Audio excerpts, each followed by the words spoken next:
Shri P K Gopan, ഇന്ന് രാവിലെ ഈ സംഭവങ്ങൾ നടന്ന സമയത്ത് താങ്കൾ അപ്പോൾ വിവരങ്ങൾ അറിഞ്ഞു വരുന്നതേ ഉണ്ടായിരുന്നുള്ളൂ. ആ സമയത്ത് താങ്കൾ ഒരു പ്രതികരണം നടത്തിയപ്പോൾ പറഞ്ഞത് ഇതിൽ ഒരു ഭാഗത്ത് മാത്രമായിട്ടൊരു കുറ്റം കാണാൻ കഴിയില്ല, പലതരത്തിൽ ഉള്ള വീഴ്ചകൾ ഇതിനകത്ത് സംഭവിച്ചിട്ടുണ്ടെന്നാണ്.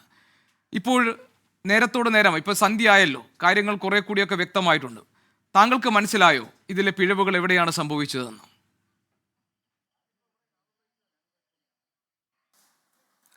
അത് വളരെ ശരിയാണ്. തുടക്കത്തിൽ ഞാൻ പറഞ്ഞ നിരീക്ഷണം ഏതാണ്ട് ശരിയായി വരികയാണ്. അതായത് ഒരു ഭാഗത്തെ മാത്രമായിട്ട് കുറ്റപ്പെടുത്തി ഒരു നിഗമനത്തിൽ നമ്മൾ എത്താൻ കഴിയാത്ത കോംപ്ലിക്കേറ്റഡ് ആയിട്ടുള്ള കുറച്ച് സങ്കീർണമായ സാഹചര്യമാണ് അവിടെ നമ്മൾ നിഴലിച്ച് കാണുന്നത്.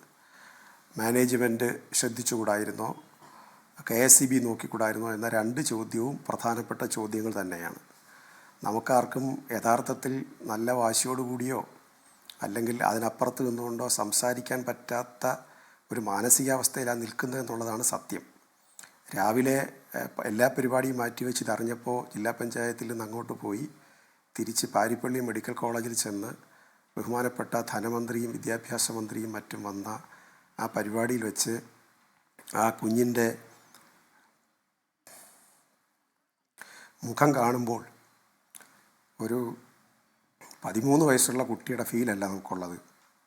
ഒരു 8 വയസ്സ് 10 വയസ്സുള്ള ഒരു കൊച്ച് ഉറങ്ങിക്കിടക്കുന്നു എന്നൊരു ഫീലാണ് ഉള്ളത്. ഇതിൻ്റെ പുറത്ത് വെച്ച് എന്ത് ന്യായീകരണത്തിനാണ് ഞങ്ങളൊക്കെ ശ്രമിക്കേണ്ടത്? വലിയ ഒരു കുറ്റബോധവും അല്ലെങ്കിൽ വല്ലാത്തൊരു മാനസികാവസ്ഥയിലുമാണ് സത്യത്തിൽ നിൽക്കുന്നത്. എന്തായാലും അതിൽ വിദ്യാഭ്യാസ മന്ത്രി എടുത്ത ഒരു നല്ല നിലപാടുണ്ട്. ആ നിലപാട് ഒരു പരിധിവരെ വിദ്യുച്ഛക്തി വകുപ്പ് മന്ത്രിയും അതിൽ വളരെ പോസിറ്റീവായ നിലപാടെടുത്തിട്ടുണ്ട്. ഇതിനകത്ത് ആര് കുറ്റം ചെയ്താലും മുഖം നോക്കാതെ ഒരു നടപടി സ്വീകരിക്കുമെന്നുള്ള പ്രഖ്യാപനമുണ്ട്. ആ ലൈൻ പെട്ടെന്ന് അഴിച്ചു മാറ്റാൻ കഴിഞ്ഞിട്ടുണ്ട്. ആ കുടുംബത്തിന് ആശ്വാസം പ്രഖ്യാപിച്ചിട്ടുണ്ട്. ഇതെല്ലാം നമുക്ക് ഒരു കാര്യം ഉണ്ടായി കഴിയുമ്പോൾ അടിയന്തരമായിട്ട് എന്തൊക്കെ ചെയ്യണോ അതൊക്കെ വന്നിട്ടുണ്ട് എന്നുള്ളത് സത്യമാണ്. പക്ഷേ ആ കുടുംബത്തിനുണ്ടായ നഷ്ടം നമുക്ക് ആർക്കും പരിഹരിച്ചു കൊടുക്കാൻ പറ്റില്ല. അതുകൊണ്ട് ഞാൻ രാവിലെ അവിടെ ചെന്നിട്ട് പറഞ്ഞത് ഏതെങ്കിലും ഒരു പ്രത്യേക വിഭാഗത്തെ ഇതിൽ നമ്മൾ കുറ്റപ്പെടുത്തുന്നില്ല.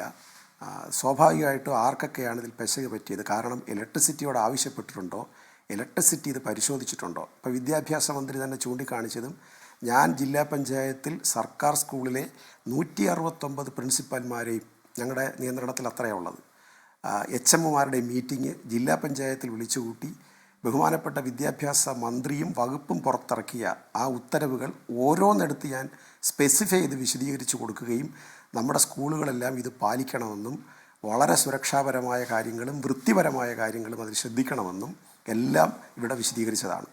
അതുകൊണ്ട് നല്ലൊരു ഇമ്പാക്റ്റ് സർക്കാർ സ്കൂളുകളിൽ അതിൻ്റെ ഭാഗമായിട്ടുണ്ടായിട്ടുണ്ട്. ഇത് പൊതുവിദ്യാലയത്തിൻ്റെ ഭാഗമാണ്. ഇത് പ്രദേശത്തെ ജനങ്ങൾ തിരഞ്ഞെടുത്ത ഒരു കമ്മിറ്റിയാണ് ഇതിൻ്റെ ഭരണ ചുമതല വഹിക്കുന്നത്. അവിടെ നേരത്തെ ബഹുമാനപ്പെട്ട MLA ചൂണ്ടിക്കാണിച്ചതുപോലെ കൃത്യമായി പറഞ്ഞാൽ നമ്മുടെ മലയാള ഭാഷാ പണ്ഡിതനായ ശൂർനാട്ട് കുഞ്ഞമ്പിള്ള സാർ 15 കിലോമീറ്റർ നടന്നു വന്ന് പഠിച്ചൊരു സ്ഥാപനമാണ്. വളരെ പ്രഗത്ഭരായ ഒരുപാട് പേർ പഠിച്ചിട്ടുണ്ട്. സ്കൂളിൻ്റെ ഹിസ്റ്ററിയിൽ ഇന്നുവരെ ഒരു ആക്സിഡൻറ്റ് ഈ രൂപത്തിൽ അവിടെ ഉണ്ടായിട്ടില്ല.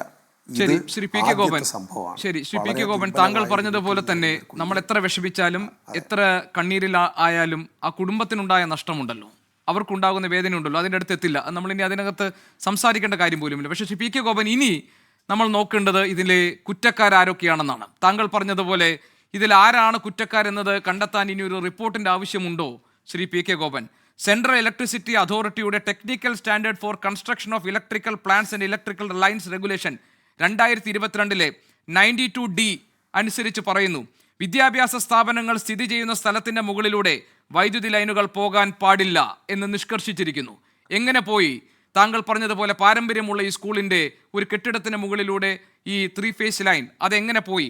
അതിനൊരു മറുപടി വേണ്ടേ? ഗ്രൗണ്ടിൽ നിന്നും ലൈനിന് 4.6 മീറ്റർ ഉയരം വേണം. അതുണ്ടായിരുന്നോ ശ്രീ പി കെ ഗോപൻ? എന്തുകൊണ്ട് ആ വീഴ്ച സംഭവിച്ചു? ദേശീയ ദുരന്ത നിവാരണ നയത്തിൻ്റെ ഭാഗമായി 2019 കേരളത്തിലെ സംസ്ഥാന ദുരന്ത നിവാരണ അതോറിറ്റി സ്കൂൾ സുരക്ഷാ മാനദണ്ഡങ്ങൾ പുറത്തിറക്കിയിരുന്നു. അതനുസരിച്ച് സ്കൂളുകൾക്ക്, കുട്ടികൾക്ക്, അധ്യാപകർക്ക് ഒക്കെ ഉറപ്പാക്കണം, അവർക്ക് സുരക്ഷാ മാനദണ്ഡങ്ങൾ അതിൽ നിഷ്കർഷിച്ചിരിക്കുന്നു. അങ്ങനെ ഓരോ ജില്ലയിലും ഒരു സ്കൂൾ സുരക്ഷാ ഉപദേശക സമിതി വേണം. അതിൽ ജില്ലാ കളക്ടർ അടക്കം വിദ്യാഭ്യാസ വകുപ്പിന്റെ പ്രതിനിധികളടക്കം ആ സമിതിയുടെ ഭാഗമാകണം. അതുപോലെ സ്കൂളിലും ഒരു സ്കൂൾ സുരക്ഷാ സമിതി വേണം. അതിൽ പോലീസ് ഉദ്യോഗസ്ഥരടക്കം അതിലെ പ്രതിനിധികളായിരിക്കണം. മുഖ്യമന്ത്രി സ്കൂൾ ഓപ്പണിങ്ങിന് തൊട്ടു മുൻപ് ഈ ഉപദേശക സമിതിയെ വിളിച്ച് കാര്യങ്ങൾ പരിശോധിക്കുകയും സുരക്ഷ ഉറപ്പാക്കണമെന്ന് നിർദ്ദേശം നൽകുകയും ചെയ്തു. എവിടെ പോയി ആ നിർദ്ദേശങ്ങൾ പാലിക്കപ്പെട്ടോ? ഇനിയും നമ്മൾ റിപ്പോർട്ടുകൾക്ക് കാത്തിരിക്കണോ ഇതിലെ കുറ്റക്കാരെ കണ്ടെത്താൻ? പിഴവുകൾ ആരുടെ ഭാഗത്തുനിന്നുണ്ടെന്ന് എണ്ണി നമുക്ക് പറയാൻ പാകത്തിൽ നമ്മുടെ കൺമുന്നിലില്ലേ ശ്രീ പി കെ ഗോപൻ, എല്ലാ വൈകാരികമായ പ്രശ്നങ്ങളും മാറ്റിവെച്ചു കഴിഞ്ഞാൽ?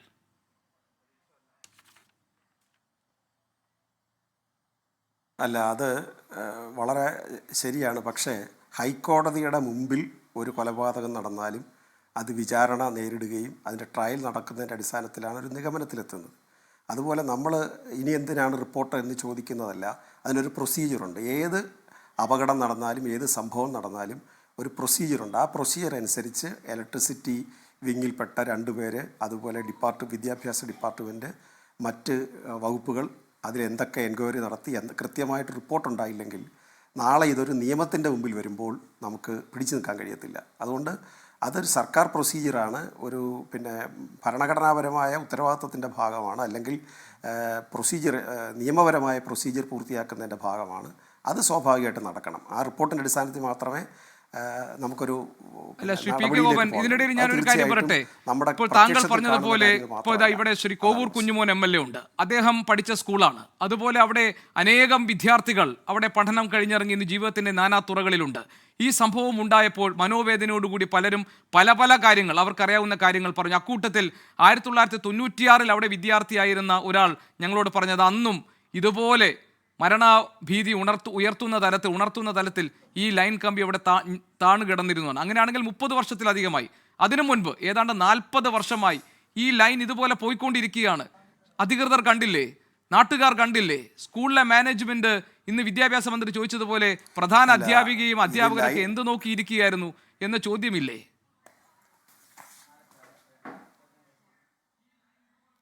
ഈ ലൈൻ പോകുന്നത് അവിടെ ഒരു വലിയ നിയമപരമായ സമരത്തിൻ്റെ ഭാഗമായിട്ടാണ് ലൈൻ അങ്ങോട്ട് പോകുന്നത്. അപ്പുറത്ത് താമസിക്കുന്ന അന്ന് കുറേയധികം വീട്ടുകാർക്ക് ഈ ലൈൻ ആവശ്യമുണ്ടായിരുന്നു. അത് കുറച്ച് പാവപ്പെട്ട ആൾ താമസിക്കുന്ന സ്ഥലമാണ്. ഇന്നിപ്പം കുറച്ച് പേരൊക്കെ മെച്ചപ്പെട്ടിട്ടുണ്ടാവും.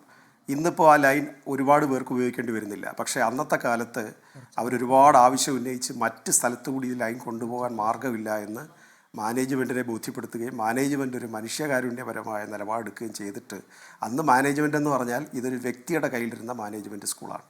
പിന്നീട് കേരള നിയമസഭയിൽ MLA ആയിരുന്ന വളരെ സീനിയറായ ഒരു പൊളിറ്റീഷ്യൻ, അദ്ദേഹത്തിൻ്റെ അശ്രാന്ത പരിശ്രമത്തിൻ്റെ ഭാഗമായി സുപ്രീം കോടതിയിൽ ഒരു കേസ് വരെ എത്തി. അതിൻ്റെ അടിസ്ഥാനത്തിലാണ് ജനകീയ കമ്മിറ്റിക്ക് വിട്ടുകൊടുക്കുന്നത്. അപ്പോൾ ജനകീയ കമ്മിറ്റിയുടെ മുമ്പിൽ ഇങ്ങനൊരാവശ്യം വന്നപ്പോൾ പുറകിലുള്ള ആളുകൾക്ക് വേണ്ടി ആ ലൈൻ സ്ഥാപിച്ചപ്പോൾ ഒരു 40-35 കൊല്ലം എന്തായാലും കഴിഞ്ഞു. അങ്ങനെയാണ് ഈ ലൈൻ പുറകിലോട്ട് പോകുന്നത്. അപ്പോൾ അവിടെ ഒരു താമസിക്കുന്ന ആളുകൾ ഈ സ്കൂളിൻ്റെ ഗുണഭോക്താക്കളാണ്. അവരുടെ കുട്ടികളാണ് കൂടുതൽ അവിടെ പഠിക്കുന്നത്. അപ്പോൾ അവർക്ക് അങ്ങനെ ഒരു ആവശ്യം വന്നപ്പോൾ അത് പരിഹരിച്ചു കൊടുത്തു. എന്നാൽ അത് ഇഷ്യൂ ആയിട്ട് മാറുന്നത് അതിൻ്റെ താഴെ സൈക്കിൾ ഷെഡ് ഉണ്ടാക്കി കഴിഞ്ഞപ്പോൾ ഇത് തമ്മിലുള്ള ഡിസ്റ്റൻസിൽ കുറവ് വന്നു. അപ്പോഴായിരുന്നു ഇത് പരിഹരിക്കേണ്ടിയിരുന്നത്. അതുകൊണ്ട് തന്നെ ഇതിൽ കുറ്റക്കാർ വളരെ കൃത്യമായി നിയമത്തിൻ്റെ മുമ്പിൽ വരേണ്ടി വരും എന്നുള്ളത് സത്യമാണ്.